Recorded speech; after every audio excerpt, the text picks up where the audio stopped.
Ma'am ಏನಿದು orders ಈ ತರ? ಎಸ್, ಇವತ್ತು ಡ್ರೆಸ್ಸಸ್ ಪ್ಯಾಕ್ ಮಾಡಿ ಇಟ್ಟಿದೀವಿ. ಓಕೆ, ಬಂದಿರೋ ಆರ್ಡರ್ಸ್ ಇದು ಸ್ವಲ್ಪನೇ ಪ್ಯಾಕ್ ಮಾಡಿರೋದು, ಇನ್ನು ಮಿಕ್ಕಿದ್ದು ಪ್ಯಾಕ್ ಮಾಡೋದಿದೆ. ಸೊ ಇನ್ನು ಪ್ಯಾಕ್ ಮಾಡ್ತಿದ್ದಾರೆ ನಮ್ಮ ಸ್ಟಾಫ್ಸ್ ಎಲ್ಲ. ಸ್ನೇಹಿತರೆ, ಸಾಕಷ್ಟು ಜನ ಕೇಳ್ತಿರ್ತೀರಾ ಮೇಡಮ್ ಇಮಿಡಿಯೇಟ್ ಪ್ಯಾಕ್ ಆಗುತ್ತಾ ಅಂತ. ಖಂಡಿತ ಇಲ್ಲ ಸ್ನೇಹಿತರೆ, ಕೆಲವೊಂದು ಇಮಿಡಿಯೇಟ್ ಪ್ಯಾಕ್ ಆಗುತ್ತೆ. ಕಂಟಿನ್ಯೂಸ್ ಆರ್ಡರ್ಸ್ ಬರ್ತಿದ್ರೆ ನಾವೇನು ಮಾಡ್ತೀವಿ, ಪ್ಯಾಕಿಂಗ್ನ ಸ್ಟಾಪ್ ಮಾಡಿಬಿಟ್ಟು ಅವ್ರ ಹೆಸರು ಬರೆದು ಫಾರ್ ಎಕ್ಸಾಂಪಲ್ ಈಗ ನೋಡಿ ಇಲ್ಲಿ ಅವ್ರ ಹೆಸರು ಬರೆದ್ಬಿಡ್ತೀವಿ, ಇಟ್ಬಿಡ್ತೀವಿ, ಮತ್ತೆ ನಂಬರ್ ಹಾಕ್ತೀವಿ, ಇಟ್ಬಿಡ್ತೀವಿ.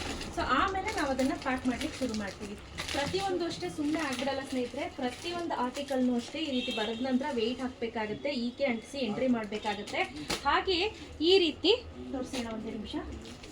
ಎಕ್ಸೆಲ್ ಶೀಟಲ್ಲಿ ನಾವು ಎಂಟ್ರಿ ಮಾಡಬೇಕಾಗತ್ತೆ ಪ್ರತಿಯೊಬ್ಬರದ್ದು ಫೋನ್ ನಂಬರು, ಹಾಗೆ ಯಾವ್ಯಾವ ಕಡೆ ಹೋಗ್ತಿದೆ, ಯಾವ್ಯಾವ ಸ್ಟೇಟ್ಗೆ ಹೋಗ್ತಿದೆ ಅದನ್ನೆಲ್ಲಾನು ಎಂಟ್ರಿ ಮಾಡಿ ಆ ನಂತರ ಕಳಿಸ್ಕೊಡೋದು. ಸಮ್ಟೈಮ್ಸ್ ಅವತ್ತಿನ ದಿನನೇ ಆಗುತ್ತೆ, ಸಮ್ಟೈಮ್ಸ್ ನಾಳೆ ಆಗುತ್ತೆ, ಕೆಲವೊಂದು ದಿನ ನಾಳೆ ಸಾಯಂಕಾಲ ಆಗುತ್ತೆ. ಆ ತಕ್ಷಣಕ್ಕೆ ಆಗೋದಿಲ್ಲ. ಸೊ ಇಮಿಡಿಯೇಟ್ ಪೋಸ್ಟ್ ಮಾಡಬೇಡಿ ಅಂದ್ರೆ ಆಗೋದಿಲ್ಲ.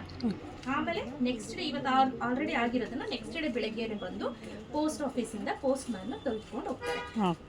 ಆ್ಯಂಡ್ ಮೇಕ್ ಶೂರ್ ಯಾರೇ ಪೋಸ್ಟ್ ಮ್ಯಾನ್ ಫೋನ್ ಮಾಡಿದ್ದಾರೆ, ನನಗೆ ಕೊರಿಯರ್ ಬಂದಿದೆ, ನೀವು ಇಷ್ಟು ಪೇಮೆಂಟ್ ಮಾಡಿ ಅಂದರೆ ದಯವಿಟ್ಟು ಪೇಮೆಂಟ್ ಮಾಡಕ್ಕೆ ಹೋಗಬೇಡಿ.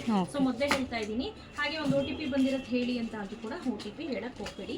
ಪ್ರತಿಯೊಂದು ಆರ್ಟಿಕಲ್ಲು ನಿಮ್ಮ ಕೈಗೆ ತಂದ್ಕೊಟ್ಟ ಮೇಲೆ ನಿಮ್ಮ ಹತ್ರ ನಂಬರು, ಫೋನ್ ನಂಬರು, ಹಾಗೆ ನಿಮ್ಮ ಹೆಸರನ್ನ ಸಿಗ್ನೇಚರ್ ಹಾಕಿಸ್ಕೊಳ್ಳೋದು compulsory, must and should. So ಹಾಗಾಗಿ ಯಾರ ಹತ್ರ ಹೋಗಿರುತ್ತೆ ಅನ್ನೋದು ಕೂಡ ನೀಟಾಗಿ ಮೆನ್ಷನ್ ಆಗಿರುತ್ತೆ. ಸೊ ನೋಡಿ, ಇದು 930 ಗ್ರಾಮ್, ಈ ರೀತಿ ಪ್ರತಿಯೊಂದು ಕೂಡ ನಾವು ಎಂಟ್ರಿ ಮಾಡಿ ಇಟ್ಟಿರ್ತೀವಿ. ಸೊ ಈಗ ಅಟ್ ಪ್ರೆಸೆಂಟ್ ನಾವು ಅರ್ಧದಷ್ಟು ಪ್ಯಾಕ್ ಮಾಡಿ ಇಟ್ಟಿದ್ದೀನಿ. ಒಂದು ಸ್ಮಾಲ್ ಇನ್ಫಾರ್ಮೇಶನ್ ಕೊಡಬೇಕಿತ್ತು, ಹಾಗಾಗಿ ವಿಡಿಯೋ ಮಾಡ್ತಾ ಇದ್ದೀನಿ. Thank you supporting. Thank you.